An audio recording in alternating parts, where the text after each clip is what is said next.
పోసాని కృష్ణమురళి. ఈ పేరు వింటేనే మెంటల్ కృష్ణ అని అందరూ అనుకుంటారు. తన నోటి దురుస్తో ఎన్నోసార్లు వార్తల్లో నిలిచిన పోసాని కృష్ణమురళి వైసీపీ హయాంలో పార్టీలో కీలక వ్యక్తిగా వ్యవహరిస్తూ వచ్చాడు. మెగా కుటుంబంతో ఎంతో సన్నిహితంగా మెలిగిన పోసాని ఎప్పుడైతే రాజకీయంగా మెగా కుటుంబంతో విభేదించాడో అప్పటి నుంచి వాళ్ళని టార్గెట్ చేయడం మొదలుపెట్టాడు. జగన్మోహన్ రెడ్డి అధికారంలోకి వచ్చాక వైసీపీలో చేరి జనసేన పార్టీ అధ్యక్షుడైన పవన్ కళ్యాణ్ని విమర్శించే క్రమంలో హద్దులు దాటి ప్రవర్తించడం మనందరం చూశాం.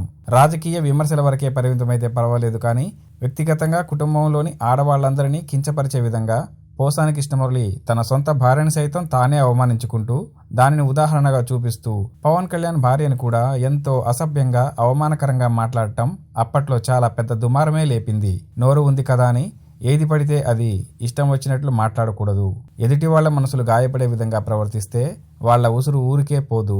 దానికి తగ్గ శిక్ష ఖచ్చితంగా అనుభవించాల్సిందే. విధి ఎంతో బలీయమైంది, ఎవ్వరినీ వదలదు. ఏ గొంతుతో అయితే పవన్ కళ్యాణ్ అనరాని మాటలు అన్నాడో అదే గొంతుతో ఇప్పుడు గట్టిగా మాట్లాడలేని పరిస్థితిలో ఉన్నాడు.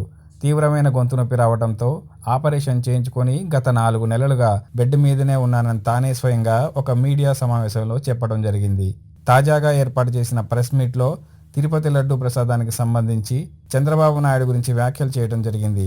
తిరుపతి లడ్డూ విషయంలో అనవసరంగా గొంతు వేసుకుని వాగితే వెంకటేశ్వర స్వామి క్షమించడని, ఈసారి పూర్తిగా గొంతు మూగబోయే ప్రమాదం ఉందని ప్రజలు భావిస్తున్నారు.